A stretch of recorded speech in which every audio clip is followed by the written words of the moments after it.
Students, હું અજય ત્રિવેદી અને આજે આપણે આ ચેપ્ટરનો ખૂબ જ ઇમ્પોર્ટન્સ એક્ઝામ્પલ આપણે જોઈશું. મિત્રો, આ એક્ઝામ્પલની અંદર તમારા ચેપ્ટર નંબર 8 અને 9 ની અંદર ત્રિકોણમિતિની જે કિંમતો હતી એ કિંમતોનો અહીંયા આપણે ઉપયોગ કરવાનો છે. બરોબર? એટલે બહુ જ બુદ્ધિપૂર્વક આ દાખલો ગણવો પડશે અને જો આ બોર્ડમાં આ એક્ઝામ્પલ પૂછાઈ જાય, બરોબર, તો બરોબર ધ્યાનથી તમે ગણજો, કારણ કે આ ખૂબ જ મારી દ્રષ્ટિએ તમારા ઉંમર પ્રમાણે ખૂબ જ હાર્ડ દાખલો છે. હવે જો અહીંયા 12 સેમી ત્રિજ્યાવાળા વર્તુળની જીવા કેન્દ્ર આગળ 120 અંશનો ખૂણો. હવે આપણને ત્રિજ્યા આપી છે, તો 12 સેમી ત્રિજ્યા વાળા વર્તુળની જીવા કેન્દ્ર આગળ 120 અંશનો ખૂણો આંતરે છે, તેને અનુરૂપ વૃત્તખંડનું ક્ષેત્રફળ શોધો. અને પાઈ બરાબર 3.14 અને √3 ની કિંમત છે 1.73. હવે ખાસ ધ્યાન રાખવાનું કે આપણને આકૃતિ તો ખાસ દોરવાની જ છે દરેક એક્ઝામ્પલમાં, અને ટેક્સ્ટ બુક ની અંદર આ 7મા નંબરનો દાખલો મિત્રો આપણે ગણી રહ્યા છીએ. હવે જુઓ, કેન્દ્ર આગળ 120 અંશનો ખૂણો બનાવે છે, તો આ 120 અંશ અને એની ત્રિજ્યાનું માપ આપણને આપ્યું છે 12 સેમી. આ 12 સેમી. હવે આપણને એમ કીધું છે કે તેને અનુરૂપ વૃત્તખંડનું ક્ષેત્રફળ શોધો. હવે આપણને અહીંયા લઘુ વૃત્તખંડ, એમ ગુરુ વૃત્તખંડ પૂછ્યો નથી એટલે એ શોધવાનો નથી, પણ લઘુ વૃત્તખંડનું ક્ષેત્રફળ આપણે શોધવાનું છે. હવે એ શોધવા માટે તમારે સૌપ્રથમ પહેલા તો શું શોધવું પડે? લઘુ વૃત્તાંશનું ક્ષેત્રફળ શોધવું પડે. અને ત્યાર પછી તમારે સેકન્ડ નંબરમાં શું શોધવું પડે? આ ત્રિકોણનું ક્ષેત્રફળ શોધવું પડે. બરોબર?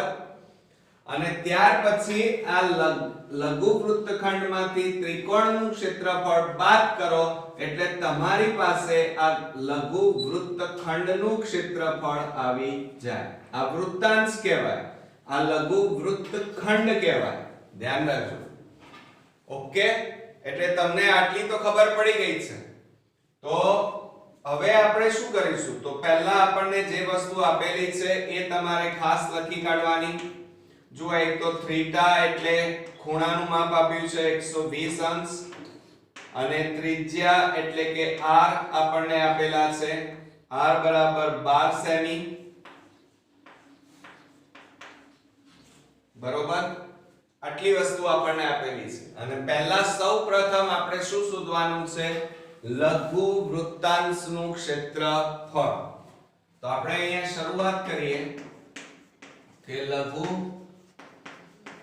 વૃત્તાંશનું ક્ષેત્રફળ બરાબર, એનું સૂત્ર થાય શું? સૂત્ર થીટા છેદમાં 360 ગુણ્યા પાઈ r સ્ક્વેર. ઓકે, હવે થીટા માં તમે કિંમત મૂકી દો. ચાલો, તો થીટા બરાબર આપણો કેટલો છે? 120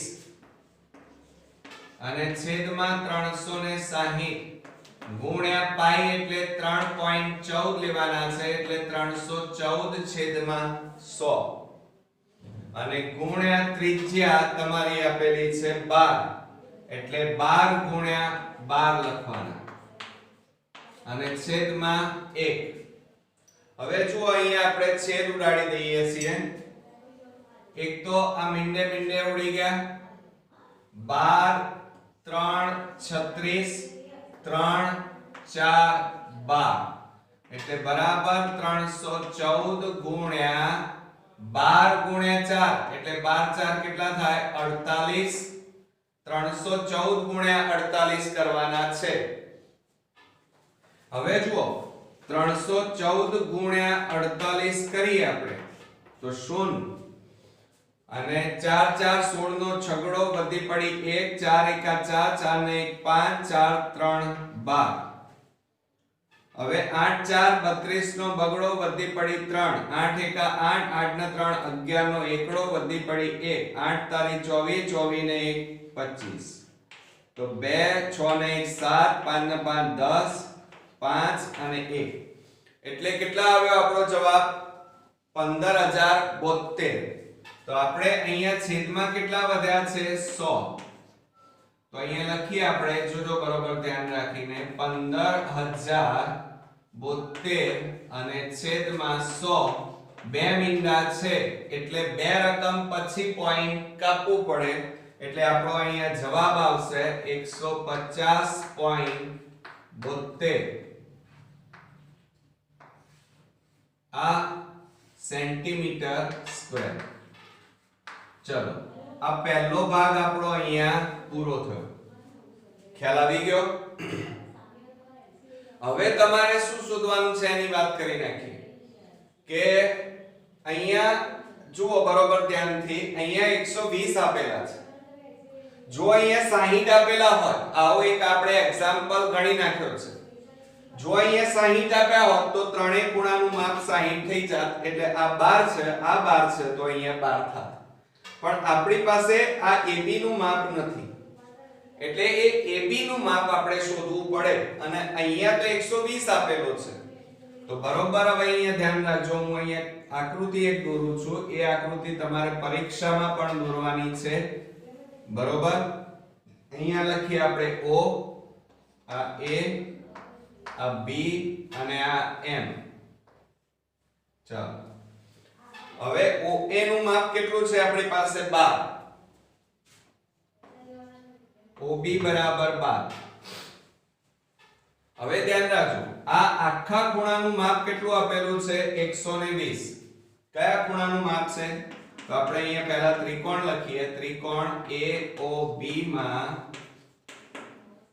હવે જુઓ કયા ખૂણાનું માપ 120 અહીંયા દેખાય છે બરોબર ધ્યાન રાખજો હો હવે તમારો કોમ્પ્લિકેશન એટલે મુશ્કેલીઓ શરૂ થઈ સમજવું પડશે AOB આનું માપ કેટલું છે 120 તો અહીંયા લખીએ માપ ખૂણો OAOB બરાબર 120 અંશ બરોબર હવે આપણે શું કર્યું આકૃતિમાં જુઓ આ AB રેખાખંડને લંબ OM રેખાખંડ દોરી નાખ્યો એટલે આપણે અહીંયા લખીએ OM રેખાખંડ આગળ માટે લખવાનું OM રેખાખંડ લંબ AB રેખાખંડ બરોબર એટલે શું થાય કે આ જે ત્રિકોણ છે મગજ ખુલ્લા રાખજો હવે તમે લોકો હવે શું થશે કે આ ત્રિકોણને જે ઘાટો કરો કયો AOM એ આ જે OM છે એ આ AOB નો વચ્ચે દ્વિભાજક કહેવાય દ્વિભાજક એટલે બે સરખા ભાગ થઈ જાય બરોબર એટલે અહીંયા આ રીતે લખાય કે માપ ખૂણો AOM બરાબર 1/3 અડધો થાય એટલે કુલ માપ કેટલું હતું આ 120 આખા ખૂણાનું માપ કેટલું હતું 120 તો આ માપ કેટલું થશે એના કરતા અડધું એટલે કેટલું થાય 60 એટલે 1/3 માપ ખૂણો AOB તો બરાબર 1/3 ગુણ્યા 120 છેદ ઉડાડીએ તો કેટલા આવે 60 અંશ ઓકે ખબર પડી ને વાતમાં હવે આ 60 તો આ પણ કેટલો થાય 60 અંશનો થાય ઓકે એટલે એ પણ લખી કાઢીએ કે માપ ખૂણો BOM બરાબર 60 અંશ થાય બરોબર હવે એ ત્રિકોણને પાછો આપણે હવે સીધો દોરવો પડશે કેમ કારણ કે આપણે હવે જુઓ આ ત્રિકોણને હું કેવી રીતે દોરું છું એ બરોબર ધ્યાન રાખજો તમે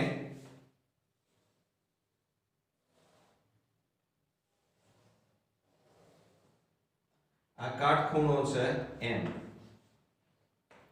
બરોબર આ M લીધો આપણે અને આ જે ભાગ છે એ કેટલાનો છે 60 અને 60 વાળો ખૂણો કયો છે O અને આ A ઓકે બરોબર ધ્યાન રાખો. આ ત્રિકોણ દોર્યો પણ એને મેં સીધો કરીને દોરી નાખ્યો. ખબર પડી? જુઓ બરોબર ધ્યાનથી. આટલો ટુકડો જે ઘાટો કરેલો છે એ મેં સીધો કરીને દોર્યો. હવે તમારે કરવાનું શું છે? તો હવે તમારે આ am શોધવું પડે. આ am શોધો એટલે am 4 આવે તો આ mb પણ 4 થાય. એટલે આપણે હવે સૌપ્રથમ શું કરીશું? જુઓ OA બરાબર કેટલા છે? 12. બરોબર 12 છે ને? તો હવે આપણે શું કરીશું? cos લઈશું. cos O બરાબર જોજો cos O બરાબર શું થાય? તો cos O એટલે આ ખૂણો પકડ્યો. ત્રિકોણમિતિ વાળા ચેપ્ટરોમાં મેં તમને શીખવાડ્યું હતું કે cos O આ O છે, 0 નથી, O છે. cos O બરાબર અહીંયા કઈ આવશે? તો અહીંયા કઈ આવે?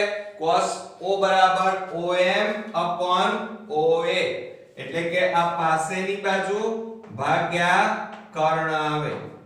તો અહીંયા લખીએ આપણે OM ભાગ્યા AO અથવા OA લખાય. શું લખાય? OA. માટે cos O નું માપ કેટલું છે? cos θ બરાબર 60 અંશ. એટલે અહીંયા લખીએ cos 60 બરાબર OM તો આપણે શોધવાના છે અને OA AO એનું માપ કેટલું છે? 12. બરોબર ધ્યાન રાખો. હવે શું કરી નાખીએ? હવે cos 60 ની કિંમત તમને આવડતી હોવી જોઈએ. cos 60 એટલે 1/2 થાય બરાબર OM upon 12. જોજો હવે આ 12 શેમાં છે? ભાગાકાર. આ બાજુ લઈ જાવ તો ઉપર જતા રહે ગુણાકાર. માટે OM બરાબર 12 છેદમાં કેટલા આવે? 2. માટે 2 6 12 છેદ ઉડાડો એટલે કેટલા આવે? 6 સેમી. કેટલા આવ્યા? 6 સેમી. એટલે આ પહેલો જવાબ આવ્યો. બરોબર. OM બરાબર કેટલા આવ્યા તમારી પાસે? 6 સેમી. બરોબર આવી ગયો. હવે તમે ધ્યાન રાખો, આ OM નું માપ તમે શોધી કાઢ્યું. આનું માપ કેટલું આવ્યું? 6 સેમી.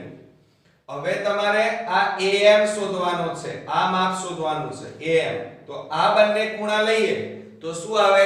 sin આવે. શું આવે? sin O આવે. તો આપણે અહીંયા લખીએ sin O બરાબર આ sin O. sin O બરાબર શું થશે? તમને આવડે જ છે કે સામેની બાજુ, આ સામેની બાજુ કહેવાય, આની આ સામેની બાજુ અને આ પાસેની બાજુ. એટલે સામેની બાજુ ભાગ્યા શું લખાય? sin OA. સામેની બાજુ ભાગ્યા કર્ણ. એટલે AM upon OA અથવા AO. જોજો sin O ની કિંમત sin O એટલે શું થાય? સામેની બાજુ ભાગ્યા કર્ણ. આ યાદ રાખજો, સામેની બાજુ ભાગ્યા કર્ણ.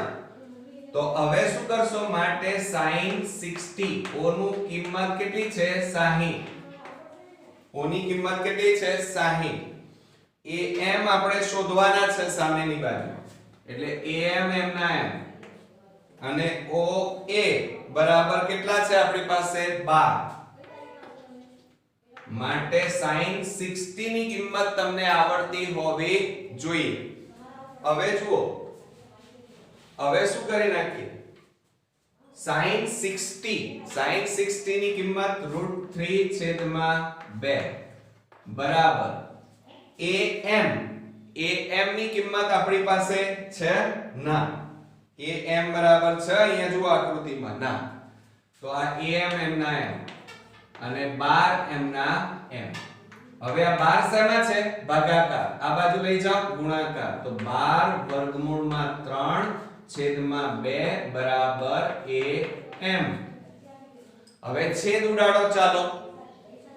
તો 2 6 12 તો માટે am બરાબર 6 વર્ગમૂળમાં કેટલા આવ્યા મિત્રો 3 સેમી આવ્યું। હવે અહીંયા આકૃતિ જુઓ ચલો આ am નું માપ કેટલું આવ્યું 6 વર્ગમૂળમાં 3 આટલું માપ આવ્યું તો આ પણ કેટલું થાય એટલું જ થાય 6 વર્ગમૂળમાં 3 જ થાય બે સરખા ટુકડા થાય લંબ છે ને એટલા માટે ખ્યાલ આવ્યો આ OM M એ મધ્ય બિંદુ કહેવાય એટલે AM અને MB ના માપ સરખા થાય તો હવે આપણે શોધવાનું શું છે એક્ચ્યુઅલી AB શોધવાના છે શું શોધવાનું છે AB કુલ માપ અહીંયા આકૃતિમાં જુઓ આ જીવાનું માપ શોધવાનું છે તમારે તો અહીંયા આપણે લખીએ કે જીવા AB બરાબર શું થાય આ બંનેનો સરવાળો થાય એટલે કે AM MB બરાબર 6 વર્ગમૂળમાં 3 6 વર્ગમૂળમાં 3 તો બરાબર હવે આ બંનેનો તમે સરવાળો કરી નાખો શું કરો સરવાળો તો 6 6 એટલે કેટલા થાય 6 6 12 થાય કેટલા થાય 12 વર્ગમૂળમાં 3 કેટલા થાય 12 વર્ગમૂળમાં 3 સેમી એટલે આપણી પાસે જીવાનું માપ પણ આવી ગયું હવે તમારે શું લખવાનું તો ધ્યાન રાખજો બરોબર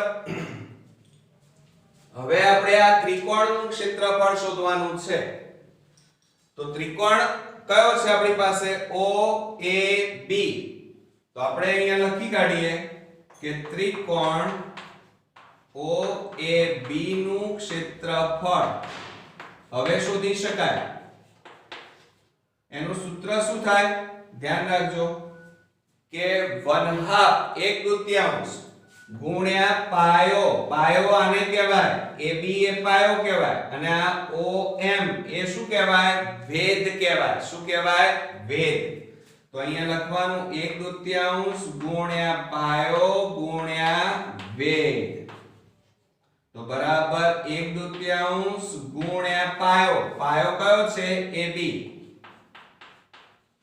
ગુણ્યા ભેદ કયો છે OM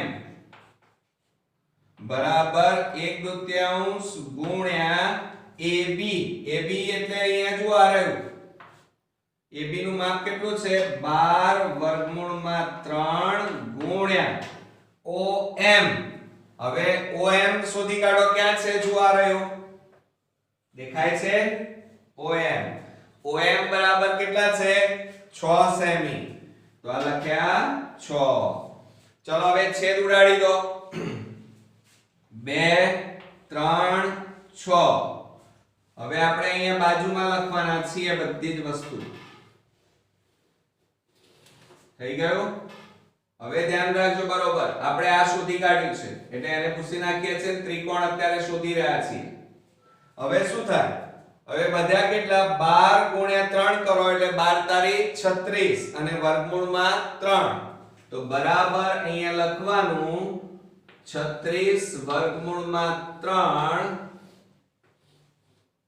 અને આ શું શોધી રહ્યા છો તમે ક્ષેત્રફળ શું શોધી રહ્યા છો ક્ષેત્રફળ અને બીજી વાત 36 ગુણ્યા હવે વર્ગમૂળમાં 3 એની કિંમત દેખાય છે તમને 1.73 તો આપણે અહીંયા 1.73 મૂકવી પડે એટલે 173 છેદમાં કેટલા લખાય 100 હવે 173 ગુણ્યા કેટલા કરવાના 36 કરવાના તો 173 ગુણ્યા 36 0 3 તારી 9 3 7 21 નો એકડો વધી પડી 2 3 એકા 3 3 ને 2 5 6 તારી 18 નો આઠડો વધી પડી 1 6 7 42 42 ને 43 નો તગડો વધી પડી 4 6 એકા 6 6 4 10 8 9 3 12 નો બગડો વધી પડી 1 1 ને 1 2 5 ને 1 6 એટલે કેટલા આવ્યા 6228 તો આપણે અહીંયા લખવાનું 6228 અને છેદમાં 100 બરાબર 2 મીંડા એટલે 2 રકમ પછી પોઈન્ટ કાપો તો 62 પોઈન્ટ કેટલા થાય 28 બરોબર આ તમારો અહીંયા નાખો શું આવી ગયું કહેવાય ત્રિકોણનું ક્ષેત્રફળ આવ્યું કહેવાય એટલે એકમ કયો લખીશું સેમી સ્ક્વેર આવડી ગયો હવે તમારે જુઓ પહેલા શોધ્યું શું મેં તમને હમણે હાલ જ સમજાવ્યું પહેલા તમે આ શોધ્યું લઘુ વૃત્તાંશનું ક્ષેત્રફળ અને આ આખી તમે મેથડ વાપરી એમાં તમે શું શોધી કાઢ્યું છેલ્લે આ ત્રિકોણનું ક્ષેત્રફળ હવે આ વૃત્તાંશમાંથી ત્રિકોણ બાદ કરી નાખો એટલે તમને શું મળી જશે આ નાનો ભાગ કયો આ ભાગ હવે આ નાનો ટુકડો છે એને શું કહેવાય લઘુ વૃત્તખંડનું ક્ષેત્રફળ આપણને શું પૂછ્યું છે અનુરૂપ વૃત્તખંડ એટલે આ કયો છે લઘુ વૃત્તખંડ તો એનું સૂત્ર તમારે હવે અહીંયા લખવું પડે તો આપણે અહીંયા લખીએ લઘુ વૃત્તખંડનું ક્ષેત્રફળ આ સૂત્રો મોઢે ખાસ કરવાના છે તમારે મિત્રો જો લઘુ વૃત્તખંડનું ક્ષેત્રફળ એટલે શું થાય લઘુ વૃત્તાંશ ઓછા ત્રિકોણ એટલે કે અહીંયા હું લખું છું કે લઘુ વૃત્તાંશનું ક્ષેત્રફળ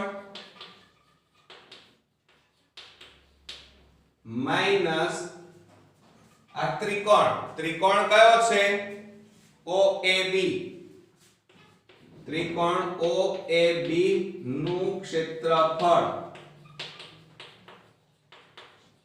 તો બરાબર હવે ધ્યાન રાખજો હવે શું કરીશું લઘુ વૃત્તાંશનું ક્ષેત્રફળ શોધ્યું તો કેટલું આવ્યું 150.72 ઓછા ચલો ત્રિકોણ OAB નું ક્ષેત્રફળ કેટલું આવ્યું છે 62.28 ચાલો હવે આ બંનેની આપણે શું કરીએ બાદબાકી ચલો હું તમને બાદબાકી કરતા શીખવાડું 150.72 ઓછા કેટલા છે 62.28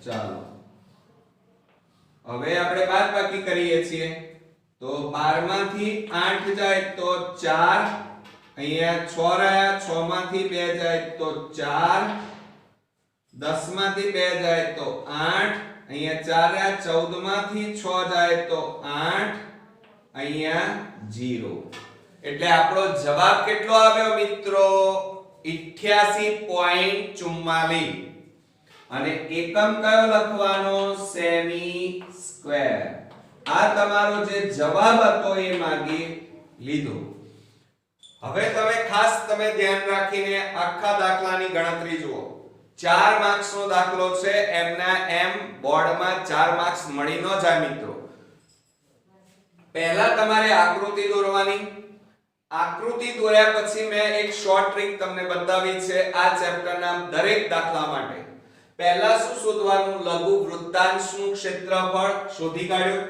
આવી ગયું એકમ લખવાનું ભૂલવાનું નહીં આગળ બરાબર ખાસ તમારે લખવાનું જરૂર જણાય ત્યાં બોક્સ બનાવવાનું ગુણાકારમાં સહેજ પણ ભૂલ કરવી નહીં ત્યાર પછી આપણે શું શોધવાનું છે ત્રિકોણનું ક્ષેત્રફળ તો જુઓ મેં આકૃતિ પણ દોરી છે જોડે જોડે અને ગણતરી પણ જ્યાં જરૂર જણાય ત્યાં માટે બરાબર માટે સ્ટાર આ બધી જ વસ્તુઓ મેં અહીંયા કરી છે આ રીતે પરીક્ષામાં તમારે કરવી જોઈએ અને આ રીતે જો તમે પરીક્ષામાં વ્યવસ્થિત અને પદ્ધતિસર તમે જો ગણતરી કરો અને આ રીતે તમે લખાણ લખેલું હશે તો બોર્ડમાં એક પણ માર્ક્સ કાપવાની તાકાત કોઈનામાં નથી હવે જુઓ ત્યાર પછી આપણે આ સાઈન નો ઉપયોગ કર્યો તો એનો આપણે આ રીતે બોક્સ બનાવવું જોઈએ જેથી સામેવાળાને તપાસવાવાળાને ખ્યાલ આવે જુઓ માટે ના નીચે માટે જવાબ આવ્યો ત્યાં બોક્સ અને એકમ લખ્યો જીવા તો ત્યાં સ્ટાર કર્યું જોયું બધાએ બોક્સ બરાબરની નીચે બરાબર આ બધી બાબતોમાં ચોકસાઈ તો તમારે રાખવી જ પડશે અને આ રીતે જો તમે લખાણ બોર્ડમાં લખેલું હોય તો તમે ધાર્યું પરિણામ મેળવી શકશો અને આ રીતે જુઓ ત્રિકોણ OAB નું ક્ષેત્રફળ સૂત્ર આવડતું હોવું જોઈએ કે 1/2 ગુણ્યા પાયો ગુણ્યા વેધ, એમાં કિંમતો મૂકી, બરોબર, એટલે સેમી સ્ક્વેર. અને ત્યાર પછી વૃત્તાંશમાંથી ત્રિકોણ બાદ કરીએ એટલે લઘુ વૃત્તખંડ મળી જાય. અને આ રીતે પદ્ધતિસર તમારે દાખલા ગણવાના છે. આ ખૂબ જ હાર્ડ દાખલો હતો મારી દ્રષ્ટિએ. આ ચેપ્ટરનો ખૂબ જ અગત્યનો અને બોર્ડમાં પૂછી શકાય એવો દાખલો છે. એટલે આ દાખલાને લિબરલ ન લેતા આ વિડિયો બરોબર ધ્યાનથી તમે 2 વાર જોઈ લેજો, કારણ કે મેં તમને આખી ઈઝી મેથડ શીખવાડી દીધી છે. એટલે હવે તમને કોન્ફિડન્સ પણ આવી ગયો હશે. તો નેક્સ્ટ આપણે પાછા આવા અગત્યના દાખલા સાથે ફરી મળીએ છીએ. ત્યાં સુધી ગુડ નાઈટ મિત્રો.